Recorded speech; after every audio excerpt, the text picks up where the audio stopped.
गाड़ी में रसोई। घर अगर छोटा हो तो घर में रहने वाले लोगों को कई तरह की परेशानियों का सामना करना पड़ता है। ऐसे ही एक परिवार की कहानी आज आपको सुनाते हैं। विश्वकर्मा नगर में रहने वाले दीनदयाल जी ने 90 के दशक में एक छोटा सा प्लॉट खरीदा था। सीमित संसाधन होने के कारण उस छोटे से प्लॉट में उन्होंने 2 कमरे और एक हॉल बनवाए।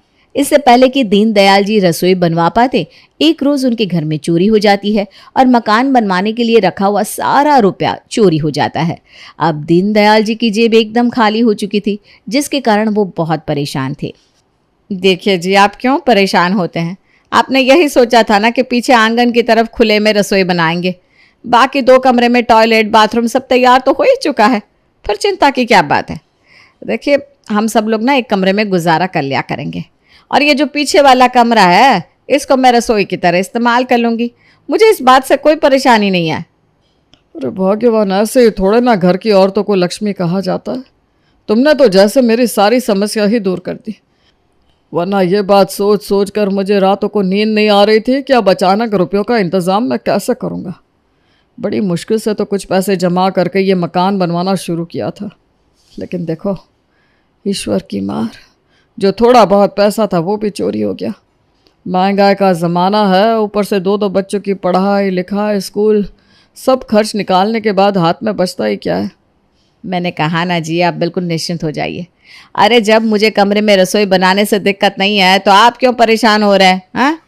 दीनदयाल की पत्नी शांति के कहने पर दीनदयाल थोड़ा चिंता मुक्त हो जाते हैं और 2 कमरे के मकान में से आगे का एक कमरा वो लोग अपने रहने के लिए इस्तेमाल करते हैं और पीछे के कमरे को रसोई बना लेते हैं। लेकिन भगवान जाने दीनदयाल जी के मकान पर किसकी नज़र लगी कि साल के बाद साल बीतता गया, लेकिन उनके मकान की रसोई कभी बन ही नहीं पाई।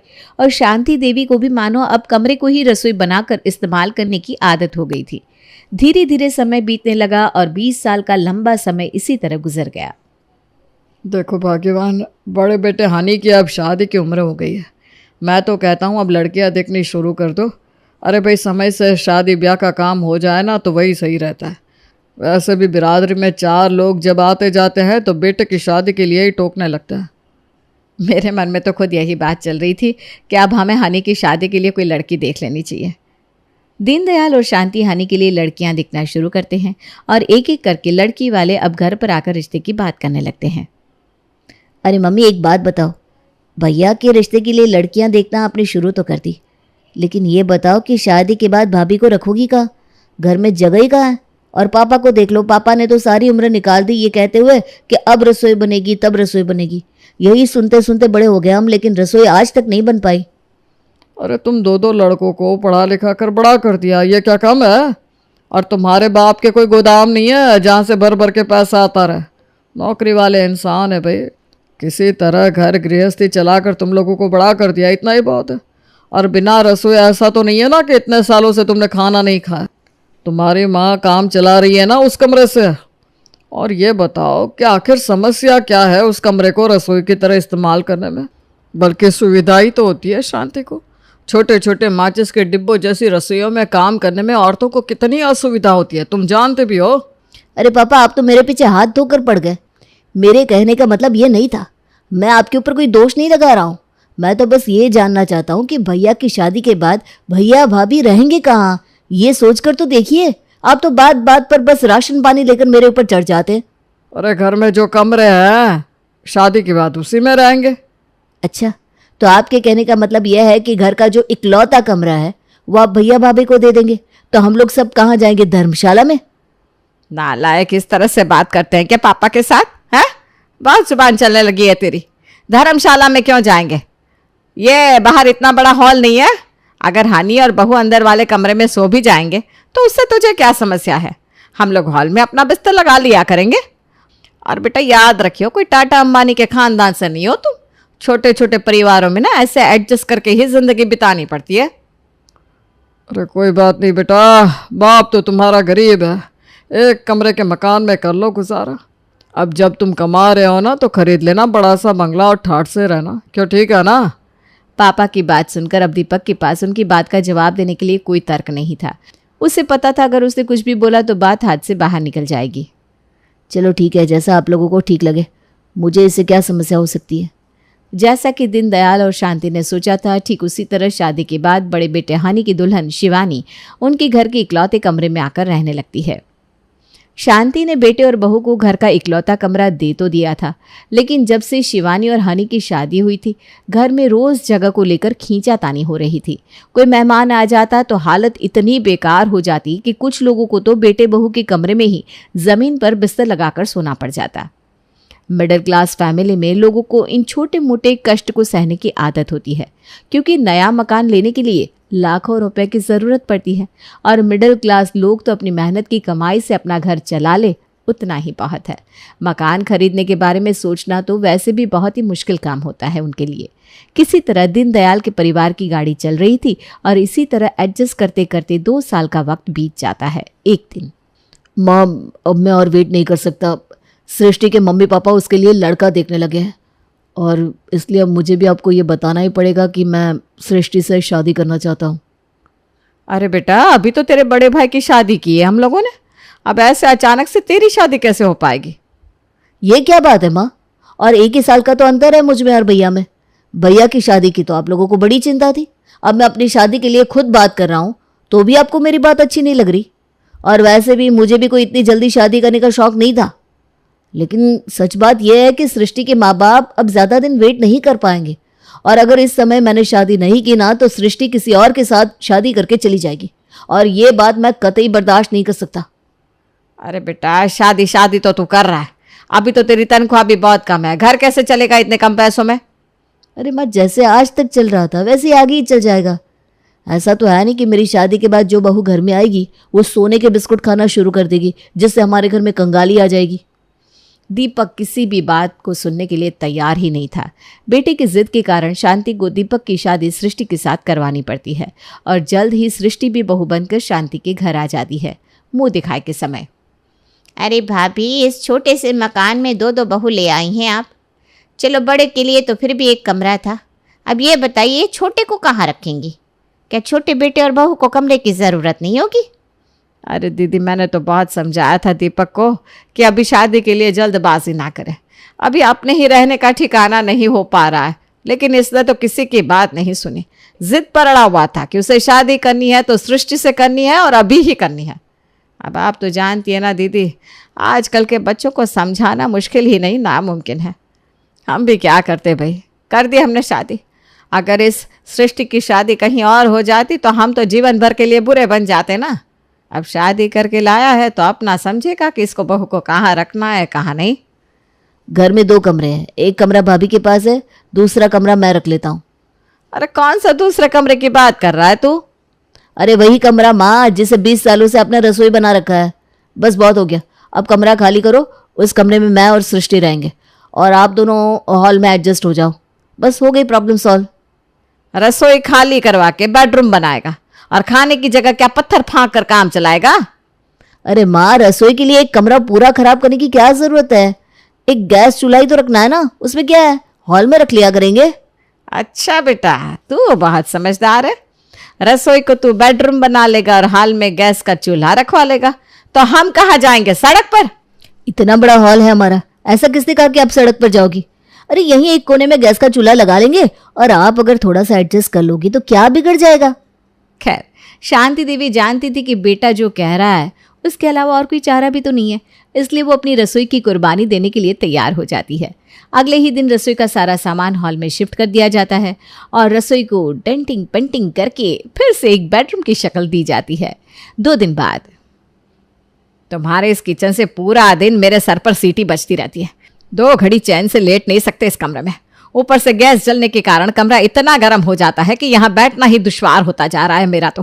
कल तुम्हारे पापा से मिलने के लिए पड़ोस वाले शर्मा जी आए थे, अरे 10 मिनट नहीं बैठ पाए इस कमरे में। कहने लगे, भाभी जी आप तो दाल पका लो या हम यहाँ बैठकर बात कर लेते हैं। जैसे ही बात करने के लिए मुंह खोलो तुरंत आपका कुकर सीटी देने लगता है। उठकर चले गए बेचारे, कितनी बेइज्जती हुई क्या बताएं। कॉलोनी में ना सब मजाक उड़ाने लगे हैं कि ये पहले अनोखे लोग हैं जिन्होंने हॉल में रसोई बना रखी है। अरे माँ, तो मैं क्या करूँ ये बताओ? मैं क्या सड़क पर बिस्तर लगा लूँ? मुझे भी तो सोने के लिए कमरा चाहिए कि नहीं? मुझे नहीं पता, मैं अपने कमरे को दिन भर भट्टी की तरह गर्म नहीं रख सकती। खाना कोई मुझे अकेले को तो खाना नहीं होता। बहू ऐसा करिए, किचन का सारा सामान ना पीछे आंगन में शिफ्ट कर दे, आंगन में खाना बना। वैसे भी किचन में आधे घंटे का काम होता है। सुबह जल्दी उठकर एक वक्त का खाना बना लिया करो और दूसरे वक्त का खाना रात को किसी तरह बन जाया करेगा। सास के कहने पर दोनों बहुएं मिलकर रसोई का सारा सामान पीछे आंगन में शिफ्ट कर लेती हैं। अब लग रहा है ना ये कमरा कमरे जैसा। पूरा दिन गैस जलने के कारण इतनी गर्मी हो जाती थी कि रात में नींद भी नहीं आ रही थी। इस कमरे में आज तो मैं चैन से सोऊंगी। अगले दिन सुबह जब शांति उठकर आंगन में जाकर देखती है तो उसका सर चकरा जाता है। हे भगवान, ये क्या हो गया? अरे नालायक हो, दोनों की दोनों घोड़े बेच कर सो रही हो। ये देखो, रात में बारिश आई और पूरा रसोई का सामान पानी में भीग गया। जो भीग गया सो भीग गया माँ जी, लेकिन ये बताइए बारिश तो अभी भी हो रही है, ऐसे आंगन में बैठकर खाना नाश्ता कैसे बनेगा? आपने तो बड़े आराम से कह दिया कि आंगन में ले जाकर रसोई का सामान जमा लो, लेकिन ये नहीं सोचा कि खुले में कोई रसोई बना सकता है क्या? अब आज तो सबको भूख हड़ताल ही करनी पड़ेगी। इन सब मुसीबत से बचने का ना मेरे पास एक आइडिया है। क्यों ना ये पापा की पुराना खटारा वैन जो सालों से खड़ी हुई धूल फाँक रही है, इसे हम लोग रसोई बना दें। अरे वाह भैया, क्या आइडिया दिया है आपने, ये बहुत अच्छा आइडिया है। अगर गाड़ी में रसोई बन जाएगी ना तो हमारी सारी प्रॉब्लम दूर हो जाएगी। अरे चुप करो नालायको, अपनी मेहनत की कमाई से खरीदी थी मैंने ये गाड़ी, और कोई खराब नहीं है, अच्छी खासी चलती हुई गाड़ी है। भूलो मत, आज तक इस गाड़ी की बदौलत मज़े ले रहे हो जिंदगी के, वरना धूप में धक्के खाने पड़ते तब पता चलता। अरे पापा, आपको तो पता है आज के ज़माने में अब इतने पुराने मॉडल की गाड़ी कौन इस्तेमाल करता है। और आप फिक्र मत करो, अब आपके दोनों बेटे कमाने लगे हैं, बस थोड़ा समय इंतज़ार करो, फिर एक नई गाड़ी खरीदेंगे। फिलहाल तो ये रसोई की समस्या सुलझाओ। खाना खाना ज़्यादा ज़रूरी है या गाड़ी में बैठकर घूमना? और वैसे भी पापा, आगे की ड्राइवर सीट तो खाली रहेगी। सुबह जल्दी खाना बनाकर गैस का सिलेंडर वगैरह गाड़ी से हम लोग बाहर निकाल लिया करेंगे। फिर अगर आपको कहीं भी जाना हो तो गाड़ी लेकर आप आराम से जा सकते हैं। अरे कौन सा कोई आपकी गाड़ी के पीछे दरवाज़ा खोलकर चेक करने वाला है कि गाड़ी के अंदर क्या सामान रखा हुआ है। अरे चलती फिरती रसोई हो जाएगी और क्या। वैसे भी आप ही तो समझाते आ रहे हैं ना, मिडिल क्लास आदमी को एडजस्टमेंट करके चलना पड़ता है, तो थोड़ा सा एडजस्टमेंट आप भी कर लो ना पापा। जल्द ही दोनों बेटे मिलकर दीनदयाल जी की प्राण प्यारी गाड़ी को रसोई बना देते हैं। ये क्या देख रहे हैं हम? भाई साहब की गाड़ी को रसोई बना लिया है आप लोगों ने। 3 दिन से देख रही हूँ दोनों बहुएं गाड़ी में खाना बनाती हैं। ये लो, अब इस महारानी को पता लग गया ना, पूरी कॉलोनी में ढोल बजा देगी। इसको तो मैं ऐसी गोली खिलाऊंगी ना, याद रखेगी। लग रहा है आपको पता नहीं। अरे आजकल का ट्रेंड है, लोग ना अपने घर का स्पेस बचाने के लिए गाड़ी में रसोई बना लेते हैं। और किचन का देखो बहन जी, कोई ज़्यादा खास काम तो होता नहीं, दिन में 1-8 घंटे में खाना ही तो बनाना होता है। अपनी गाड़ी में खाना पीना बनाओ और फिर उसके बाद गाड़ी किसी को कहीं लेकर भी जानी हो तो आराम से जा सकता है। और बताओ, इसी बहाने समय से बहुएं खाना भी बना लेती है। इनके बाबूजी गाड़ी लेकर ऑफिस जाते हैं, उनके जाने से पहले आप ये समझ लो कि बहुएं खाना बनाकर गाड़ी को फ्री कर देती है। इस बहाने एक तीर से 2 शिकार हो जाते हैं। और बहन जी, विदेशों में ना ये कल्चर बहुत सालों से चल रहा है। आपको कोई रहता नहीं ना विदेश में, हाँ, इसलिए आपको पता नहीं होगा। अरे नहीं, ऐसी कोई बात नहीं है, मुझे भी पता है इस बारे में। वो तो मैं ऐसे ही तुमसे पूछने चली आई, बल्कि मैं तो खुद कह रही थी चिंटू के पापा से कि क्यों ये घर में रसोई बनवाई हुई है, हम भी अपनी गाड़ी को रसोई में कन्वर्ट करवा लेते हैं। अब देखो ना, 1-8 हफ्ते में हम भी अपनी गाड़ी में ना रसोई बनवाने ही वाले हैं। अच्छा बहन जी, चलती हूँ मैं। कैसे कैसे लोग रहते हैं यहाँ। अब ये महारानी भी अपनी अच्छी खासी रसोई को छोड़कर गाड़ी में रसोई बनवाएगी। खैर, मुझे क्या भुगतने दो, 4 दिन में अकल ठिकाने आ जाएगी। शांति की गाड़ी वाली रसोई देखकर पड़ोसन नीलिमा ने भी कुछ ही दिनों में अपनी रसोई को गाड़ी में शिफ्ट कर लिया था। नीलिमा को गाड़ी में रसोई बनाते देख नीलिमा के पड़ोसन रिद्धिमा ने भी अपनी रसोई को गाड़ी में शिफ्ट कर लिया।